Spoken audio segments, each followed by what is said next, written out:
Hola, muy buenos días a todos. Bienvenidos a este seminario, a este webinar. Vamos a dar un par de minutos, ¿vale? Para que se unan el resto de los asistentes y ahora enseguida comenzamos.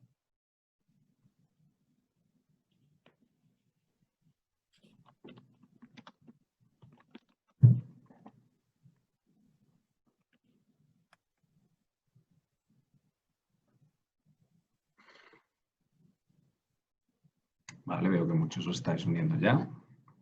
Un par de minutos y empezamos.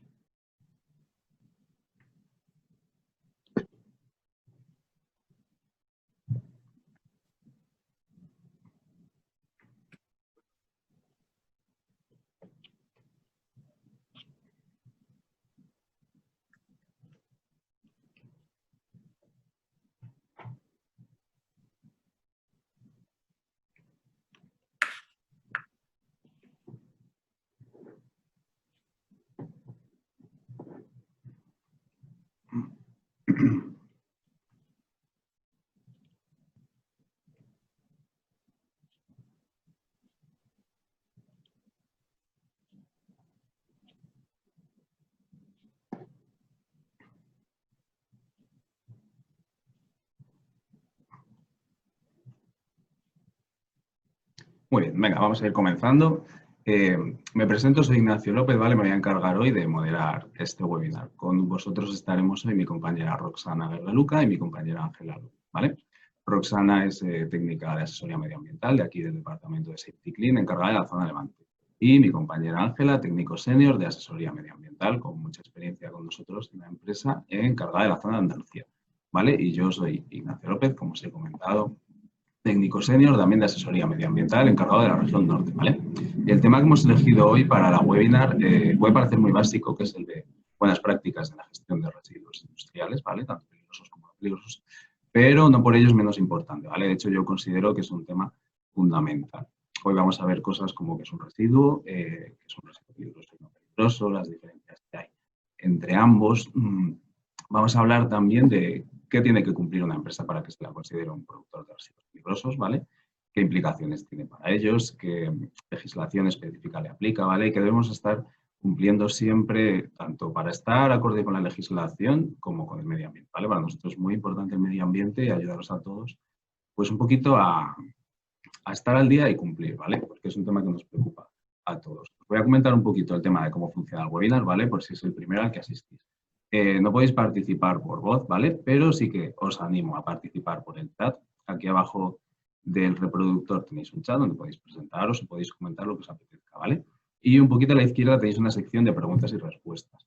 Os animo a que preguntéis cualquier duda que tengáis, ¿vale? Porque terminadas las explicaciones que den mis compañeras, vamos a hacer una sección de preguntas y respuestas, ¿vale? Para ahí ir moderando un poquito y comentando, ¿vale? Y sin más, os paso con mi compañera Roxana, que os tiene que hablar de un tema muy interesante. Le voy a pasar el control. Hecho. Y muchas gracias, Nacho. Nada. Buenos días a todos. En primer lugar, me gustaría agradeceros el poder asistir a esta webinar. Y bueno, vamos a empezar ya. Voy a empezar compartiendo la pantalla, ¿vale? Para que veamos la presentación. Si mis compañeros me pueden avisar si se ve ya, lo agradecería. Sí. Vale, perfecto. Pues bueno, como bien ha dicho mi compañero Nacho, la presentación trata sobre las buenas prácticas en la gestión de residuos peligrosos y no peligrosos. Vamos a comenzar exponiendo un poco de lo que vamos a hablar. En primer lugar, vamos a hablar de algunas definiciones, entre cuáles está la de residuo peligroso. Vamos a ver los tipos de residuos peligrosos que hay.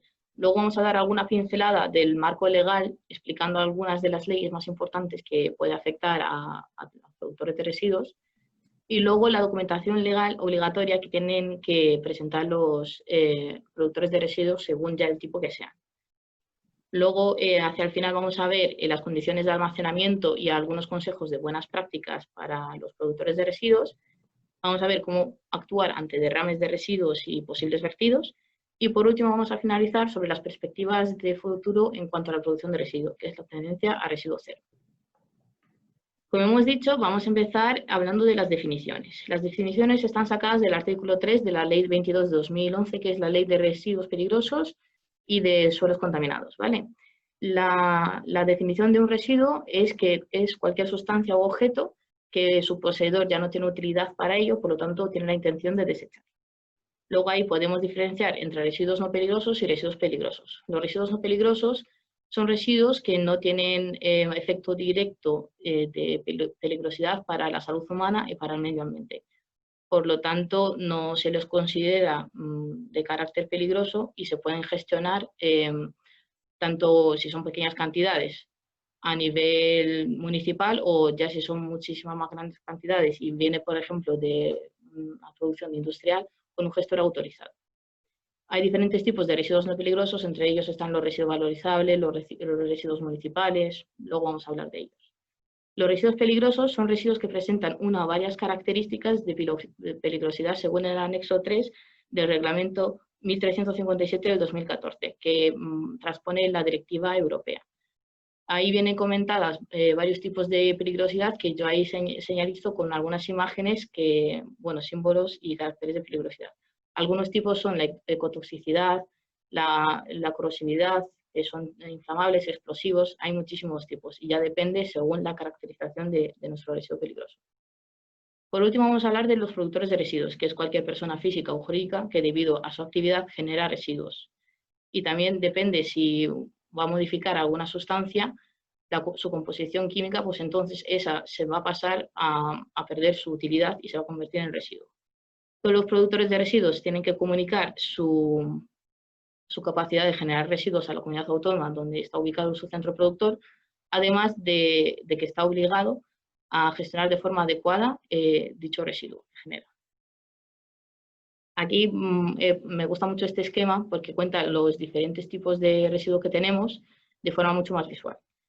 Tenemos los residuos banales e inertes, que son residuos no peligrosos, que no están contaminados por ninguna sustancia peligrosa. Y tenemos, por ejemplo, los pares de madera, la chatarra, otros residuos valorizables, los residuos de construcción y muchos más. Después están los residuos urbanos, que son los residuos que son asimilables a domésticos y que se generan en nuestra actividad industrial. Pueden ser, por ejemplo, cartones, plásticos, film que envuelven los palets, restos orgánicos, vidrio. Y después tenemos los residuos peligrosos, en los que nos vamos a centrar, que son peligrosos para la salud humana y para el medio ambiente, y hay muchísimos tipos. Pueden ser aceites usados, baterías de plomo, aerosoles, envases metálicos contaminados, y todos ellos han de ir gestionados por un gestor autorizado. En primer lugar, como productor de residuos, ¿qué es lo que nos tocaría realizar? Primero, tenemos que identificar los residuos peligrosos que genera nuestra actividad y para ello tenemos 3 herramientas con las que podemos caracterizar los residuos peligrosos. Estas 3 herramientas son el listado europeo de residuos, que es el código LER, las fichas de datos de seguridad o análisis de residuos y ensayos. Vamos a comenzar con la lista europea de residuos, que son un listado con muchísimos códigos, cada uno formado por 6 cifras, que los códigos peligrosos están con un asterisco por encima y los no peligrosos pues no tienen ningún asterisco. Y sirven para nombrar todos los residuos peligrosos como no peligrosos sin la necesidad de realizar algún tipo de ensayo. Es muchísimo más fácil y, por ejemplo, si nosotros sabemos los residuos que va a generar nuestra actividad, es tan simple como ir a buscarlos en este listado para caracterizarlos. La segunda herramienta que tenemos son las fichas de datos de seguridad de las materias primas que han participado en la formación de dicho residuo. Es simplemente consultar todos los componentes químicos que tiene esta materia prima, que es lo que va a dar lugar al residuo. Y por último, podemos realizar algún ensayo de los residuos en un laboratorio para poder identificar el residuo peligroso. En Cataluña, por ejemplo, los códigos LER no existen como tal, sino existen los códigos CER, pero se puede encontrar el listado de códigos CER en Internet y se puede transponer a los códigos LER para poder interpretarlos.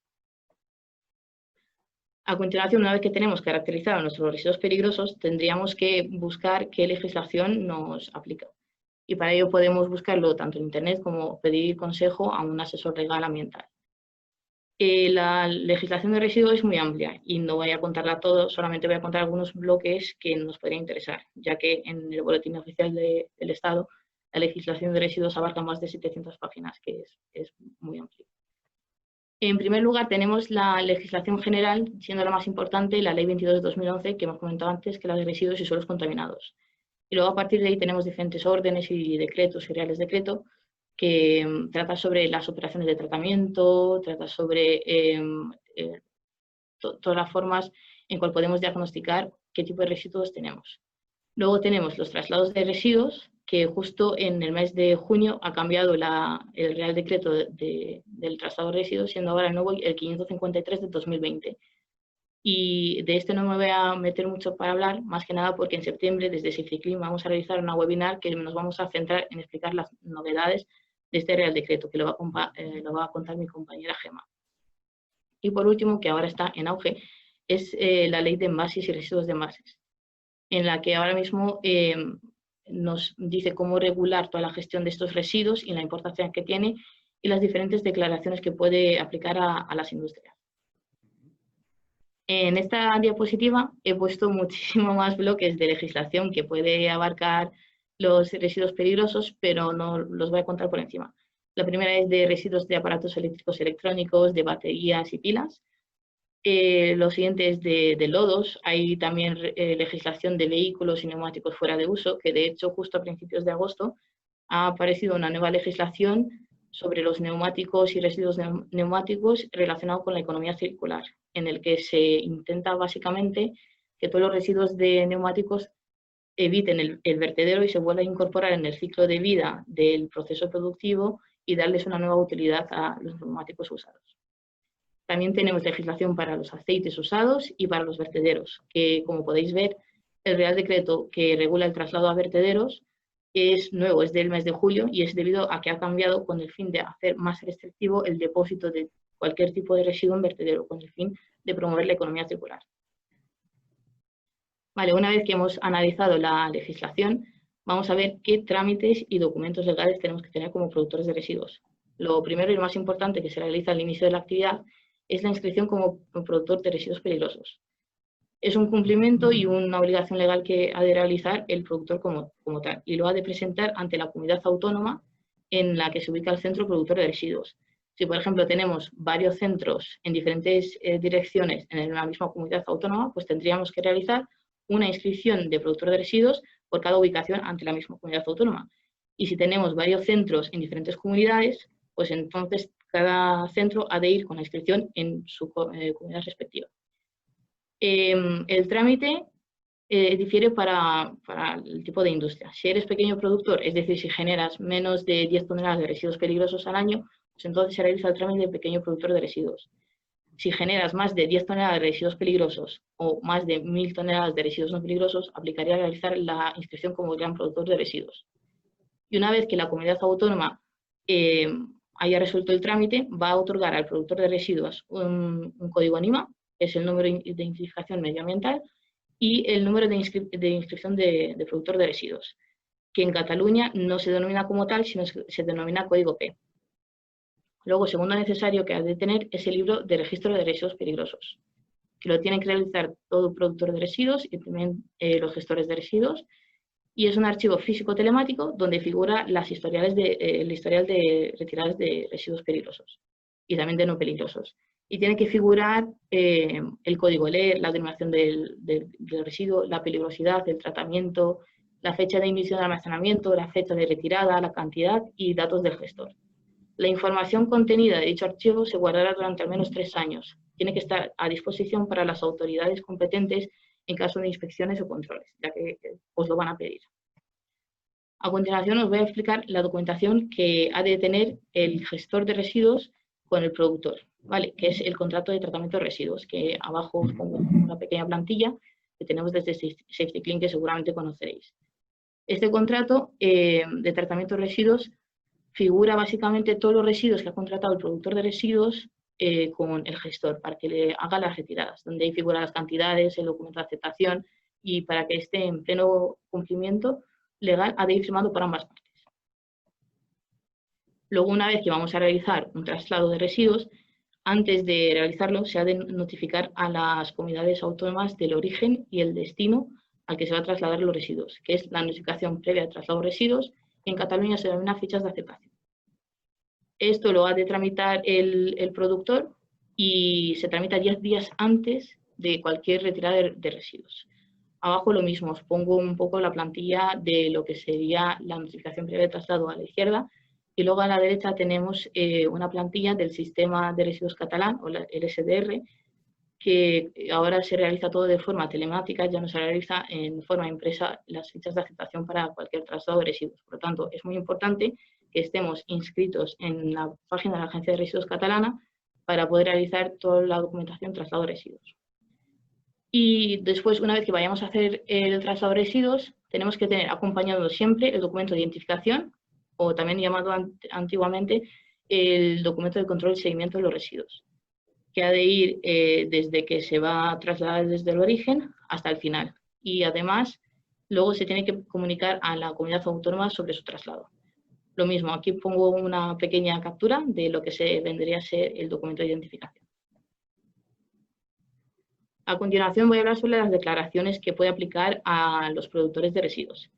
La primera que voy a hablar es la Declaración Anual de Residuos Industriales, o la DARI, que se realiza solamente en Cataluña y se presenta antes del 31 de marzo del siguiente año al declarado, y que se declaran pues todos los residuos peligrosos industriales que se generan en nuestro centro. Después, para Andalucía es más o menos lo mismo, pero se denomina Declaración Anual de Productor, o la DAP. Se presenta antes del 28 de febrero, la fecha aquí cambia, y los productores de residuos peligrosos deberán declarar en la Delegación Territorial de la Consejería de Andalucía la producción de residuos peligrosos que han generado en un año entero. Y tiene que figurar como mínimo el origen, el gestor, los códigos LED, cantidades y las condiciones de almacenamiento temporal.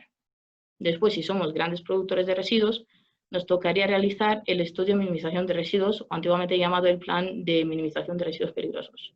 Es un trámite que se realiza cada 4 años, aunque podemos hacer un seguimiento anual, y se tiene que declarar en una memoria el compromiso a minimizar, aunque sea algunas cantidades, de distintas formas, ya sea mediante métodos económicos, tecnológicos o por buenas prácticas ambientales, las cantidades de residuos de nuestra actividad. Después tenemos la Declaración Anual de Envases y de Residuos de Envases, que se realiza de forma anual antes del 31 de marzo del siguiente año. Se declaran en este trámite los residuos de envases que se generan en nuestra actividad, es decir, los residuos de envases metálicos contaminados, aerosoles, envases plásticos contaminados, y también se declaran los residuos no peligrosos de envases, por ejemplo, los films de plásticos, las maderas.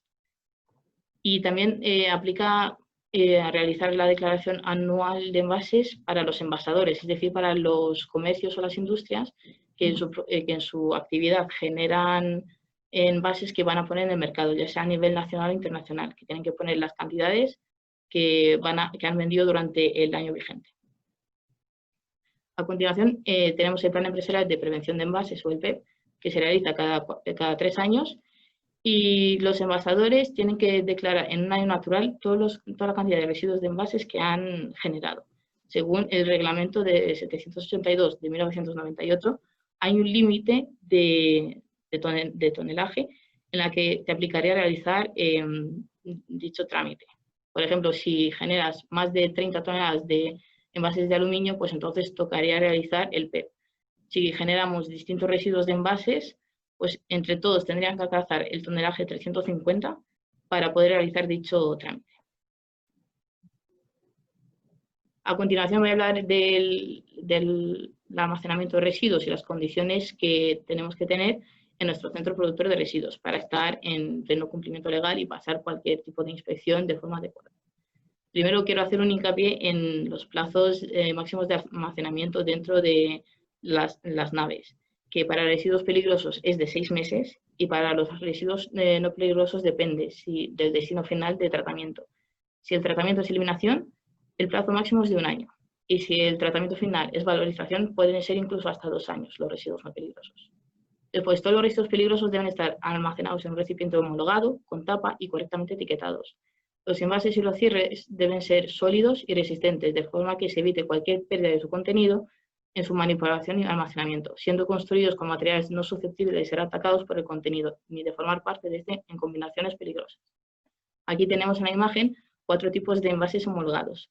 En la izquierda tendríamos el cubívox de baterías, después tendríamos un bidón donde podríamos almacenar, por ejemplo, filtros de aceites, un GRG para los residuos peligrosos y después una jaula donde pondríamos un big bag o una bolsa donde depositar, por ejemplo, envases contaminados. Los residuos deben ser colocados en los bidones de acuerdo con su descripción de código LER y denominación de residuos. ¿Pero por qué es tan importante segregar? Pues en primer lugar porque es una obligación legal. Figura en la ley de residuos que desde el centro productor se ha de segregar adecuadamente, más que nada para que no haya contaminación cruzada entre residuos, ya que la mezcla de dichos residuos peligrosos puede provocar un peligro potencial de incendios, de irritación y de, más que nada, falta de seguridad para la salud humana. Además de que es una cuestión ética, dentro de cada ciudadano tiene que haber una iniciativa de por sí misma de segregar los residuos adecuadamente, no solamente en el trabajo, sino también en nuestros hogares. A continuación pongo un par de imágenes de malas condiciones de segregación. En la izquierda podemos ver un contenedor metálico que está en el exterior y al parecer sin techado a la exposición de la intemperie, que contiene paragolpes, latas metálicas de envases contaminados por la etiqueta de peligrosidad y cajas de cartón. No se podría tener estas condiciones, ya que los residuos peligrosos tendrían que ir fuera, bajo techado o en el interior preferiblemente, y no se pueden mezclar con residuos tan peligrosos. Y tendrían que ir solamente estas latas, pues eso, lo que son envases metálicos contaminados. Luego, por otra parte, los residuos no peligrosos, lo mismo, tienen que estar segregados correctamente. No pueden combinarse cartones con plásticos y paragolpes. A la derecha tenemos un contenedor que tiene residuos de envases plásticos contaminados, que pueden ser pues, pequeños botes de aceite, que están en malas condiciones de segregación debido a que se han combinado con aerosoles, ya que tienen diferente código LER y tendría que tener un bidón aparte con los aerosoles. Luego, todos los bidones han de ir etiquetados correctamente y que sea visible y claro, no pueden estar manchados ya que puede dificultar su detección. Aquí ponemos un ejemplo de etiqueta que tenemos desde Safety Clean en el que tiene que figurar como mínimo la naturaleza del riesgo que presenta el residuo, la fecha de inicio de almacenamiento, la caracterización del residuo, el código LER que identifica dicho residuo y los datos del producto. Luego aquí tenemos un par de imágenes, una que es las condiciones de almacenamiento a las afueras, en los exteriores, donde podemos ver que tiene que ir bajo techado, preferiblemente señalizados cada tipo de residuos y todos los residuos con cubeta de retención en caso de que haya derrames. Y luego la foto de abajo es un almacén de residuos peligrosos en el interior con cubetos de retención y con señalización de la zona de almacenamiento de residuos peligrosos y de cada tipo de residuo. Las condiciones de almacenamiento, pues en la medida de lo posible, deben de estar separados del resto de las instalaciones, todo nuestro depósito de residuos peligrosos. Y tiene que ser un área acondicionada, señalizada y delimitado para el almacenamiento y que no haya accesibilidad a personas ajenas a la actividad. Luego, es preferible que haya iluminación adecuada, un sistema de protección contra incendios en caso de que haya algún tipo de peligrosidad o algún accidente. Y todos los residuos líquidos, sobre todo, tienen que ir con cubetos de retención. El cubeto deberá poder contener el volumen del recipiente más grande colocado sobre él y como mínimo el 10% del total del recipiente. Pero ¿cómo debemos elegir el tipo de cubeto? La sustancia almacenada será lo que determine el material del cubeto de retención, ya sea de acero para el almacenamiento de sustancias contaminantes para el agua o inflamables. Por ejemplo, si tenemos residuos de pintura, de aceites, tenemos que utilizar los cubetos de acero.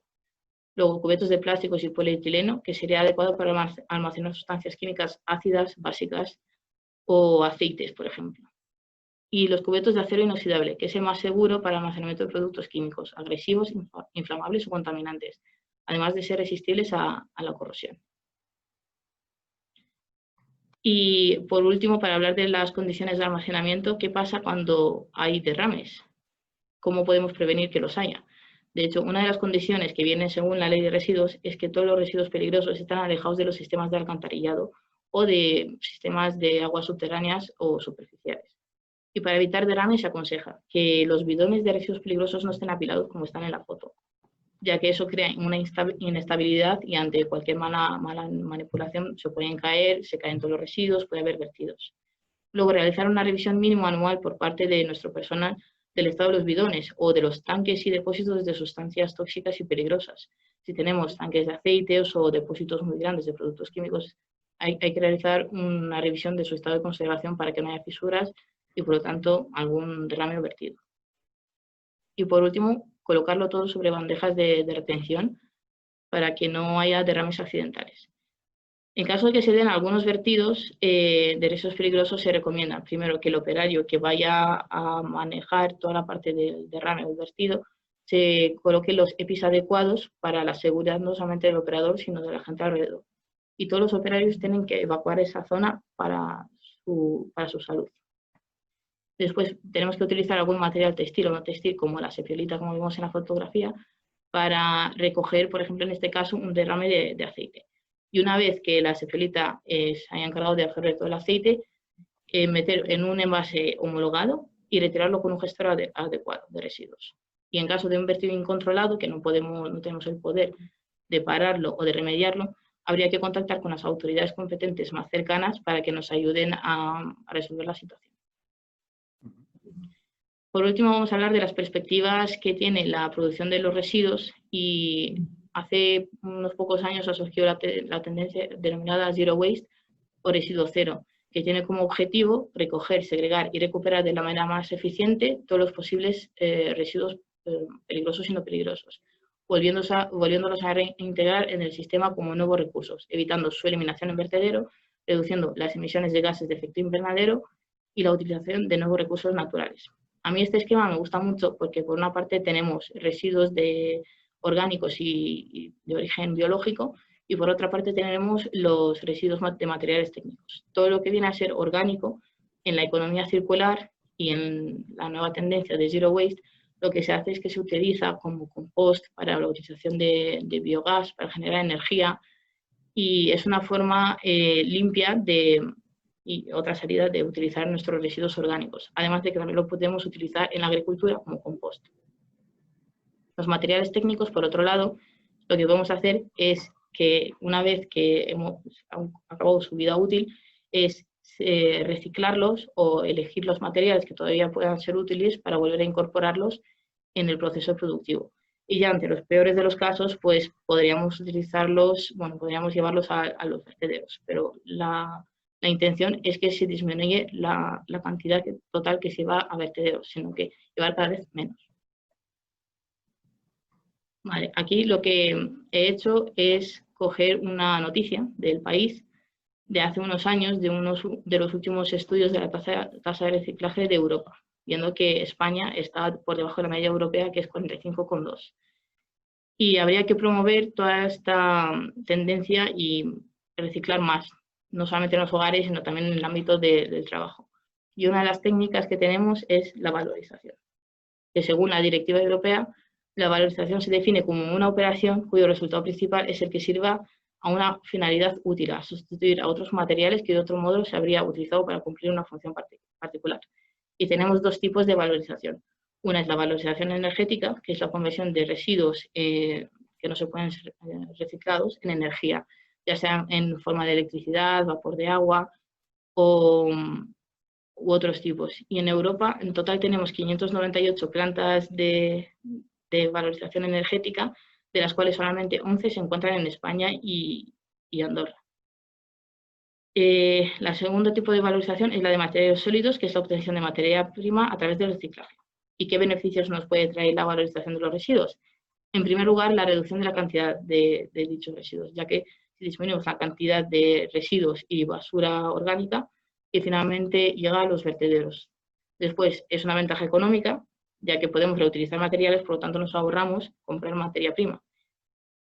También da buena imagen a la empresa al adaptarse a una gestión mucho más sostenible de residuos, lo que puede implicar un aumento de clientes que tengan los mismos ideales y también mejorar la relación con proveedores. Y también creamos nuevas plazas de trabajo en el sector industrial, ya que se fomentan los puestos de trabajo en plantas de reciclaje y de valorización.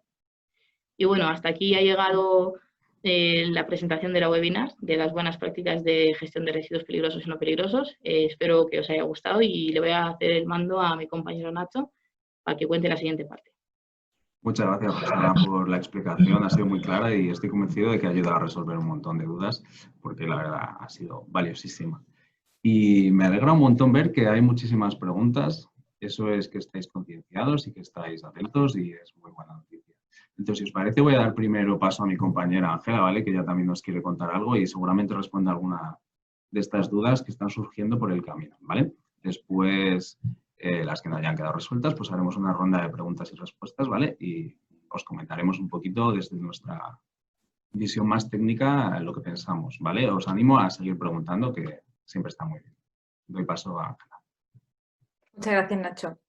Pues nada, ¿cómo podemos ayudarlos desde Safety Clean? Bueno, pues nosotros, muchos de vosotros ya disfrutáis y conocéis de nuestros servicios de asesoría y sabéis que tenemos diversificado nuestros servicios en diferentes packs, ¿vale? Entonces yo voy a proceder a explicar cada uno de ellos para aclararos pues, alguna duda o si es de vuestro interés conocer, discernir si el que tenéis pues suple y cubre vuestras necesidades. Entonces, nosotros tenemos el pack profesional, ¿vale? Que es un pack en el que da apoyo para el cumplimiento de todas las obligaciones como productos de residuos de cada uno de vosotros, ¿vale? Tendrían todas las obligaciones y trámites necesarios que nos ha comentado previamente nuestra compañera Roxana, ¿vale? Adicionalmente a esto, mensualmente se os manda una serie de circulares informativas, ¿vale? Podemos llamarle píldoras legislativas, ya que se os da información sobre novedades de legislación medioambiental o de vuestro sector y que consideramos relevante que lo conozcáis. Además, para dar un valor extra a ese pack profesional, tenemos estas webinars, ¿vale? Que es una cosa transversal que aplicaría a todos los clientes, por la que se pretende dar más información y más detallada para acercaros a vosotros dicha información, de manera que vosotros podáis pues, hacernos preguntas, como en este caso, y se muestre un poco pues, las necesidades y las posibles aplicaciones. Posteriormente a al final se realizará una serie de trámites legales, pero no tiene asistencia profesional en vuestras instalaciones, a diferencia del Packmaster, que sería el siguiente, ¿vale? El Packmaster tendría todas las obligaciones legales por realizar y tendrías un experto de medio ambiente en tus instalaciones para asegurar que no solo que tienes la parte documental correcta, sino que mediante una inspección visual se comprobaría que el punto de almacenamiento de los residuos está correcto, que las etiquetas, que los bidones son homologados, o sea, es como una visión desde fuera para poder aportar valor y que verdaderamente os estéis tranquilos con que todo está bajo control y todo cumple con la legislación vigente. ¿Vale? A continuación tenemos los Pack Contigo, ¿vale? El Pack Contigo es nuestro producto estrella, ¿vale? Porque ya aportan muchísimo más que los anteriores. Ya no solo es que tú tengas un profesional en tus instalaciones que realice una auditoría medioambiental de residuos, sino que al final tú vas a tener, en función de si tienes el Pack Contigo 2 o el 4, vas a tener una serie de visitas de un técnico especializado en tus instalaciones durante 2 o 4 jornadas al año, ¿vale? En un primer momento, en función de las jornadas, se repartirá y se hará como una especie de proyecto inicial en el que se vean las necesidades para poder realizar las actuaciones pertinentes, pero ya no solo es trámites legales, sino que al final esa persona, experto de medio ambiente en tus instalaciones, te va a dar valor, apoyo y mantenimiento si te quieres implantar una ISO 14001 o si ya la tienes, dar ese apoyo con auditorías internas, con formación, simulacros ambientales. Luego, ¿qué más se puede apoyar?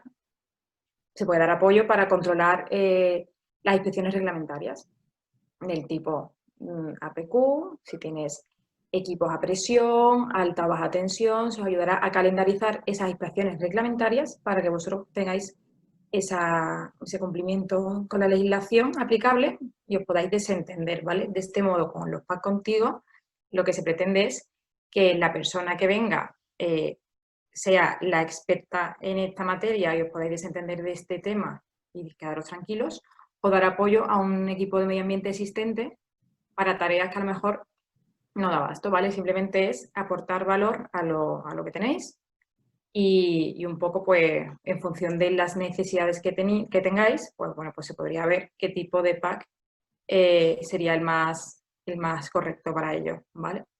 De todos modos, quedamos abiertos para poder realizar packs a la carta, ¿vale? Eso no quita que esto que tenemos aquí un poco estandarizado no pueda ser y aplicarse de diferente manera en función de lo que necesitéis, ¿vale? Así que estamos abiertos y a vuestra disposición para que nos comentéis lo que queráis y bueno, y podamos ayudar en esta materia. Muchísimas gracias. Nacho, te paso el testigo. El testigo, genial, Ángela, muchísimas gracias. Qué interesante este mundo del medio ambiente y a lo que nos dedicamos. Mira, vamos a empezar con la ronda de preguntas, ¿vale? Justo contigo, que me llega una. Dicen, ¿se puede contratar solo la asesoría con Safety Clean o hay que contratar también la gestión de residuos? ¿Qué nos puedes contar, Ángela? Vale, pues mira, os comento. La asesoría se puede contratar de manera individual, ¿vale? Puesto que al final va a aportar ayuda, o sea, te vas a dar soporte en los temas de medio ambiente para que tú cumplir con la legislación. Sí. Esto no quita que Safety Clean ofrezca un servicio integral en el que tú tengas también, además de la asesoría, tengas la parte de gestión de residuos, ¿vale? De este modo tendrías solo un interlocutor, con lo cual es más sencillo para ambas partes y es más eficiente. Genial, muy bien, muy interesante también. Seguimos con la ronda de preguntas. ¿De quién es la obligación de identificar el residuo? ¿Qué código LER hay que aplicar? Si queréis, yo respondo a esta misma. Las responsabilidades asociadas a cualquier residuo peligroso suelen ser siempre obligación del productor, ¿vale? Tú como productor tienes la responsabilidad del residuo peligroso porque es tu actividad la que está generando dicho residuo, ¿vale? Entonces, la obligación de identificar el residuo va a ser siempre del productor, ¿vale? Así como su correcta gestión, contratar un gestor autorizado para encargarse de él, un contrato de tratamiento, todas las obligaciones de las que nos ha hablado Roxana, ¿vale? Sí que es verdad que nosotros desde Safety Clean pues podemos echaros una mano, siempre tenéis una línea de atención abierta con nosotros, os podemos ayudar a la identificación de los códigos LER, podemos ver las citas de seguridad si tenemos alguna duda para saber qué contienen, ¿vale? Esos residuos. Entonces, en resumen, es obligación siempre del productor del residuo cuya actividad lo está generando, ¿vale? Nos preguntan también, si empiezo a generar un residuo nuevo o dejo de generar un residuo, ¿qué debo hacer? Roxana, si quieres, puedes respondernos a esta pregunta. Vale, ya la contesto yo. Pues en primer lugar, habría que avisar a nuestro gestor de residuos autorizado, ¿vale? Ya que habría que modificar el contrato de tratamiento de residuos y decirle, pues mira, he empezado a generar dicho residuo o ya no voy a generar dicho residuo, por lo tanto, esto habría que quitarlo del contrato de tratamiento. Y en segundo lugar, habría que comunicarlo a la comunidad autónoma donde está el centro ubicado, ya que habría que modificar la inscripción añadiendo o quitando el residuo que se va a comenzar a producir. Sí, espero que haya quedado claro. Si tenéis algo más que añadir. Yo creo que Perfecto. Clarísimo. A ver, me comentan también qué diferencia hay entre la declaración anual de envases y la declaración de productores de residuos. Yo creo que Roxana también, aprovechamos que eres nuestra experta legal. Vale, pues la declaración anual de envases, como he dicho antes, aplica a todas las personas que generen residuos de envases que tienen que declararlo anualmente antes del 31 de marzo del año posterior, ¿vale?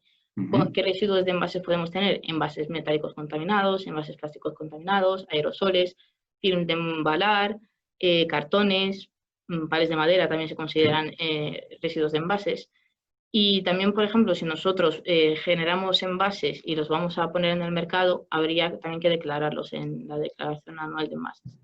La declaración anual de productor de residuos, pues ahí aplicaría a declarar todos los residuos peligrosos que generamos en un año, ¿vale?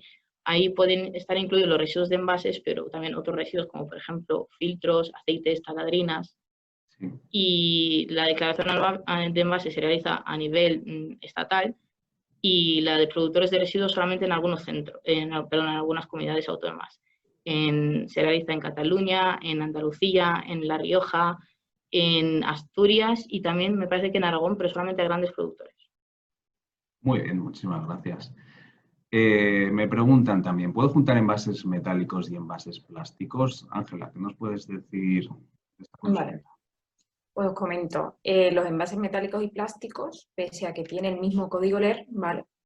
Se deberían segregar de manera separada, ¿vale? Puesto que al final tienen operaciones de tratamiento diferentes, con lo cual la recomendación y de parte nuestra y de todos los gestores va a ser que se segregue en origen y que se tenga de manera individual. Vale, muy bien, muchas gracias. Y seguimos. ¿Qué es un estudio de minimización de residuos?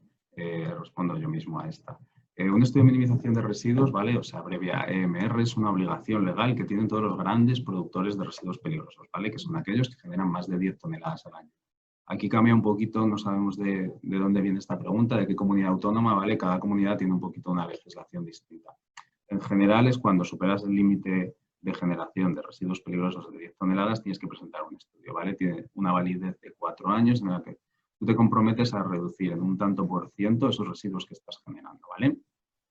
Hay diferentes formas de comprometerte, pues concienciación, recirculación de servicios, de residuos, valorización, cambios en los procedimientos, ¿vale? Hay un montón de cambios, por ejemplo, si generas muchas cajas de cartón contaminadas, pues puedes pasar de un gramaje superior a un gramaje interior, ¿vale? Es reducir en general la cantidad de residuos peligrosos que se están generando, ¿vale? Normalmente algunas comunidades autónomas, como decía, tienen una validez de 4 años, pero sí que hay que hacer una revisión anual, ¿vale? De los KPIs que se establecen, de los medidores, a ver si están siendo efectivos, ¿vale? Si se está generando de verdad una reducción en esos residuos peligrosos que estamos generando o no, ¿vale? Es como hacer un seguimiento, ¿vale? Espero haber resuelto la duda. Fenomenal. Y seguimos. Por cada centro de trabajo tenemos que tener un código de productor.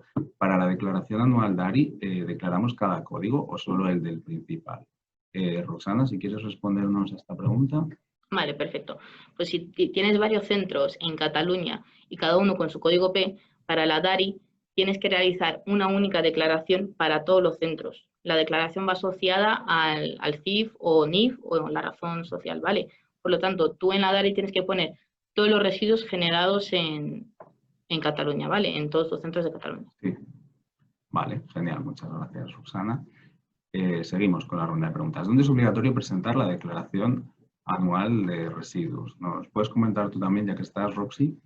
Vale, sí, pues la declaración anual de residuos está en la Andalucía, que se llama la DAP, la Declaración Anual de Productor, en la Cataluña, que acabo de hablar antes, la DARI, y también se realiza en Navarra, La Rioja, Asturias y Aragón, pero en Asturias y Aragón solamente para los grandes productores, ¿vale? Vale, genial. Siguiente pregunta. ¿Hay que hacer un libro para cada tipo de residuo o se puede hacer en el mismo? Ángela, ¿nos cuentas tú un poquito a ver el libro de residuos? De acuerdo. El libro de residuos va asociado normalmente al centro productor, ¿vale? El artículo 40 de la Ley de Residuos se especifica que tienes que tener un archivo cronológico. En el mismo tú tendrás que poner tanto los peligrosos como los no peligrosos. Esa es nuestra recomendación. No entra en temas de formato, pero la recomendación es que lo tengas todo en uno, ¿vale? Para que tengas, pues bueno, pues todos los residuos generados en ese centro, lo tengas ahí de cara a posibles auditorías, inspecciones y demás. Muy bien, Ángela, muchas gracias. Nos pregunta también, ¿qué acciones nos recomendarías para reducir los residuos peligrosos? Teniendo en cuenta, en mi caso, que la producción de residuos es directamente proporcional a la producción, somos una imprenta. Mira, pues yo mismo puedo hablar un poquito de esto. Hombre, habría que ver detenidamente el caso, ¿vale? En principio, una imprenta, por ejemplo, ¿cuáles son los residuos más habituales que va a consumir o a generar? Tintas y disolventes, trapos contaminados, por ejemplo, papel contaminado. Entonces, por ejemplo, una máquina limpia piezas como tenemos nosotros o cualquier otro gestor, te ayudaría mucho a reducir el consumo de tintas, de disolventes, de este tipo de productos, ¿vale? Porque recirculas el producto. No lo consumes en la limpieza una y otra vez, producto nuevo, y lo estás recirculando. Otra opción sería, por ejemplo, para los trapos contaminados, establecer un plan MEVA. Ellos te dejan los trapos limpios y se los llevan los trapos sucios, ¿vale? La responsabilidad de esa generación de residuo peligroso lo está asumiendo esa empresa, ¿vale? Hay muchos planes así que podríamos ver detenidamente, pero necesitaríamos un poquito pues hablar del caso, igual incluso ver las instalaciones, a ver qué os podemos recomendar, ¿vale? Y seguimos.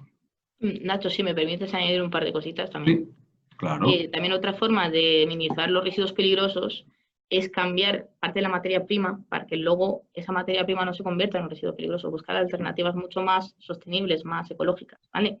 Y Vale. luego también lo que utilizamos mucho y está totalmente válido son buenas prácticas, ¿vale? Por ejemplo, formación a nuestros operadores, a nuestros empleados. Si un empleado está mucho más concienciado o sabe perfectamente manejar el producto, entonces va a tender a realizar menos residuos, ¿vale?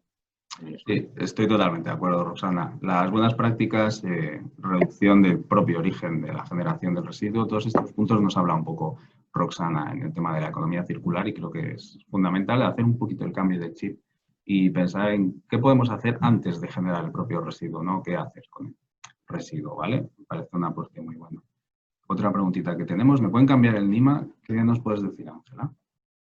De acuerdo. A ver, el NIMA normalmente va asociado a un centro productor, ¿vale? Va a ser lo que identifique esa instalación y ahí vendrá, pues, asociado los residuos que tú generes habitualmente en tu instalación. ¿Sí?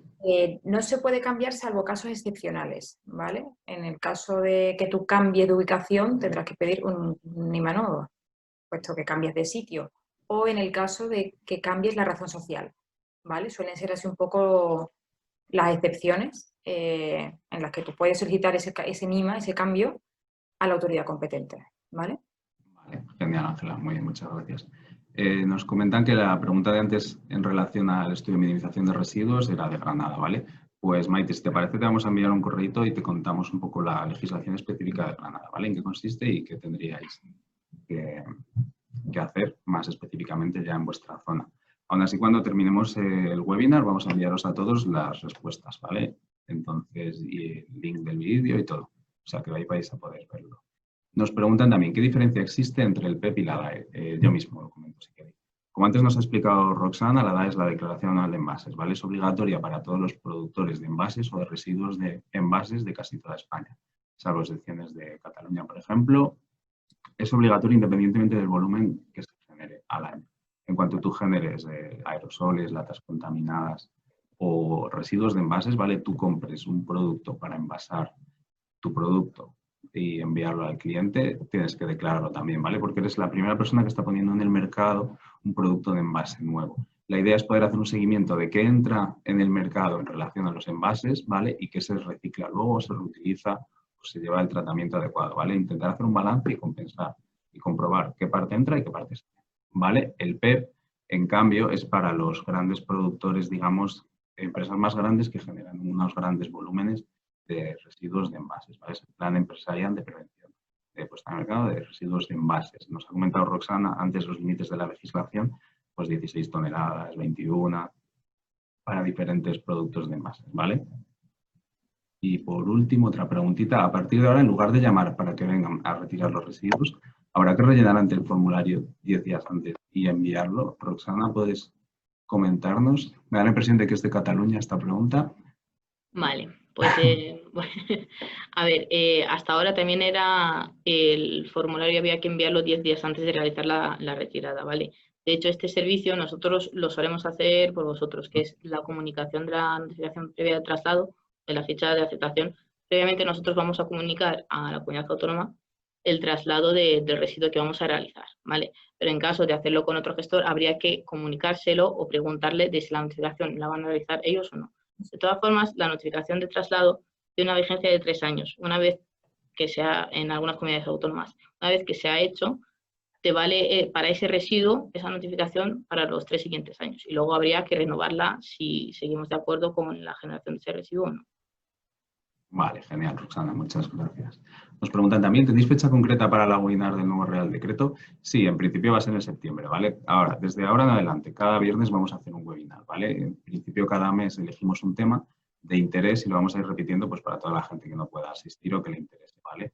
En principio la idea es en septiembre empezar con el nuevo Real Decreto, que es importantísimo, antes nos comentaba Roxana. Es fundamental estar todos enterados y al día del nuevo Real Decreto, porque el que teníamos ahora era el 21 del 20-2011 y tenía algunas partes bastante obsoletas, ¿vale? Nos hacía mucha falta un nuevo Real Decreto. Van a cambiar algunas cosas, como por Uh-huh. ejemplo el formato del contrato de tratamiento de residuos y también van a dar como condiciones más laxas para ciertos sectores de producción de residuos, ¿vale? Mi compañera lo va a contar en septiembre, todavía no hay fecha exacta, día exacto creo, pero estad atento al email porque os lo vamos a comunicar por ahí, ¿vale? Sí, genial, muchas gracias, Roxana. Por último, nos preguntan, ¿en Cataluña a partir de octubre es obligatorio hacer toda la documentación por la Agencia de Residuos vía telemáticamente?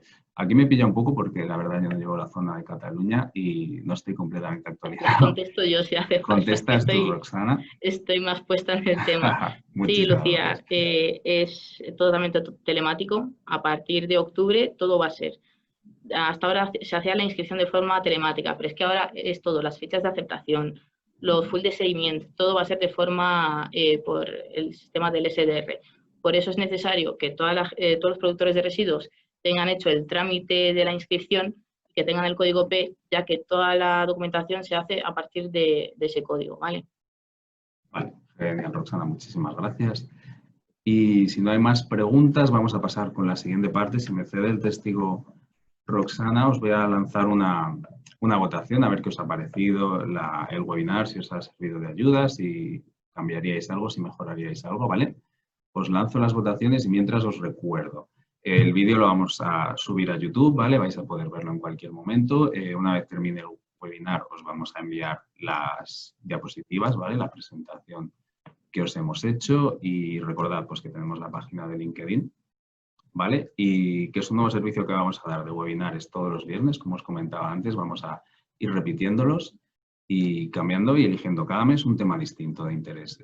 Os recomiendo muy encarecidamente que estéis atentos a LinkedIn, como decía Roxana, porque el del mes que viene, del nuevo Real Decreto, va a ser importante. Van a cambiar muchas cosas, están instaurando algunas medidas más serias en función de los plásticos, por ejemplo, más dirigidas un poquito hacia la economía circular, ¿vale? Y vamos a tener que cambiar alguna costumbre que creemos que está muy bien, ¿vale? Entonces os iremos informando. Dejamos un poquito más de tiempo que vayáis contestando.